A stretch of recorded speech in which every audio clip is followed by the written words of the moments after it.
Comment partir à la chasse au trésor avec un GPS Garmin Oregon.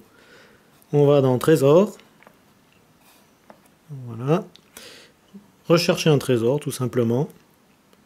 Donc ça affiche la liste de toutes les caches qui sont enregistrées dans le GPS, sachant que la première de la liste c'est la plus proche, etc. Et il y en a après, on peut descendre.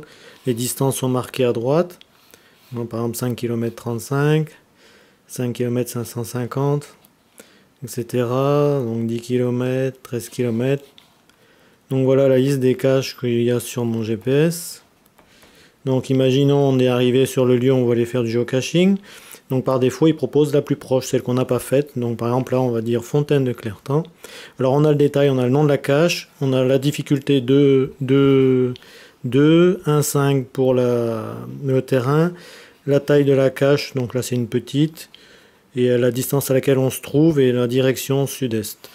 Donc on va valider cette cache. Donc là, soit on fait aller et puis on dit qu'on y va, ou alors on peut regarder encore en détail. On appuie là. Donc apparaît le descriptif de la cache. Voilà. Avec également les journaux, les derniers journaux disponibles. Et puis, si vous avez réussi à récupérer les spoilers, vous avez affiché les photos, donc qui permet d'afficher le spoiler. Donc là, je vous montre juste comme ça, petit indicatif. Elle est là. Voilà. Voilà le spoiler, on va revenir en arrière parce qu'au départ on n'a peut-être pas envie de regarder le spoiler tout de suite. Donc si c'est bien la cache qu'on veut faire, il suffit de faire aller. Et ça y est, donc la carte s'affiche et puis la direction vers laquelle il faut aller à la cache. Donc là on peut revenir en arrière. Quand on approche, moi ce que je fais c'est quand on approche de la cache, qu'on est à moins de 30 mètres, j'aime bien utiliser le compas, je trouve que c'est pratique. Bon là on est loin, donc de km 400 ça passera pas. Bon avec le compas, je trouve qu'on arrive à une précision bien importante dès qu'on approche de la cache. Et une fois qu'on a réussi à trouver la cache, eh bien il faut l'enregistrer comme détecté. Donc je reviens en arrière. Donc là on était sur le mode cache, par exemple on était sur la carte ou bien sur la boussole, le compas. On a trouvé la cache, on va sur Trésor à nouveau, on fait tentative connexion, on fait détecter, et là, par exemple, on fait terminer.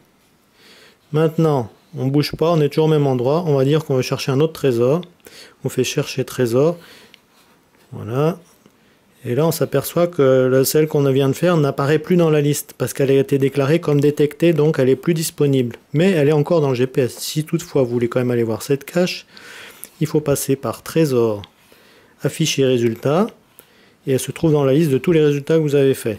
Donc là vous pouvez la retrouver, celle que... Non, ça c'est pas celle-là, parce qu'elle est remise dans l'ordre.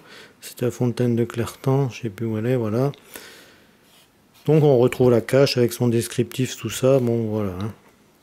Donc il faut savoir que toutes les caches qui ont été déclarées détectées n'apparaissent plus dans une recherche au trésor. Mais on peut quand même aller la voir en passant par afficher résultats et on analyse des caches qu'on a détectées.